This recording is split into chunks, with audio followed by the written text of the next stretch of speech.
Well, thank you very much, Miss Brown. Miss Brown. Weather's looking good. I'm liking this kind of coolish temperature that we're experiencing here in Cape Town. But of course, right now, let's quickly take you through all of the sporting action from the past weekend. There was tennis, there was cricket, rugby, and of course, football. Lots to talk about from the weekend. So if you missed any of it, don't worry, we've got you.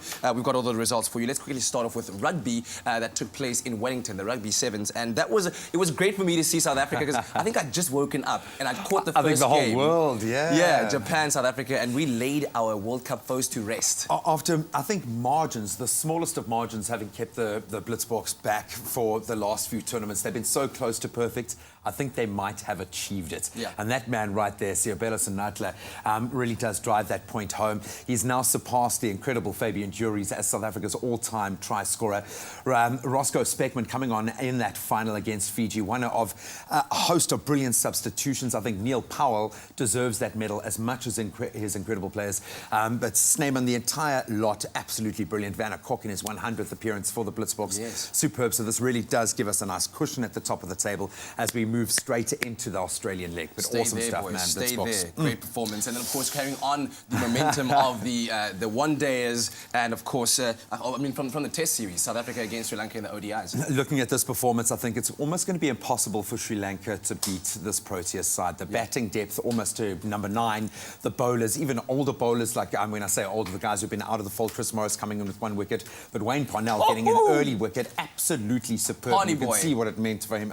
3 wickets in a match. He really was one of the game turners. But I think Imran Tahir, I love how invested this man is emotionally in the game. But he also came in with figures a pretty similar 3, I think, for about 28. But the Proteas looking very strong. It's going to take a mountain to beat them in Durbs this Wednesday. Well, from the cricket, I found myself quite caught out by the emotional reaction I had to Roger Federer's win of the Australian Open this weekend. I was so emotionally involved, and then his celebration. And it just got me. I cried. I think we cried a little bit for Rafa Nadal as well, but this might be one of the greatest tennis games ever played by 2 of the greatest players who ever played the game. I mean, they were running out of superlatives, the commentators, but Roger Federer, I mean, that the last 3 points were decided on official calls. Everything went down to the wire. I've never experienced more of a seesaw in emotion. We believe Federer was winning, then it was Nadal, then it was Federer. But ultimately, Federer's class and how he was able to counter Nadal's style of play. Yeah. And he hasn't, traditionally, he doesn't have a great record against Nadal. He's often had his number. So this was one of those fairy tale sporting moments. Let's quickly close it off. FA Cup action, round 4, goals galore. So Liverpool, the only real losers going down to Wolverhampton, but everyone else progressing as you would expect them to do. But Wolves netting 1 goal, and that was enough to see Liverpool dumped out of their 2nd cup competition. In the space of, I think, about 4 or 5 days, of course, dumped out of the League Cup. But Wolves get their first progression through to the 5th round, I think, since 2008, thereabouts. But most of the big guns, Chelsea, Spurs, Arsenal, all getting through. Great comeback from Tottenham. You must be so proud. In the last second. Song.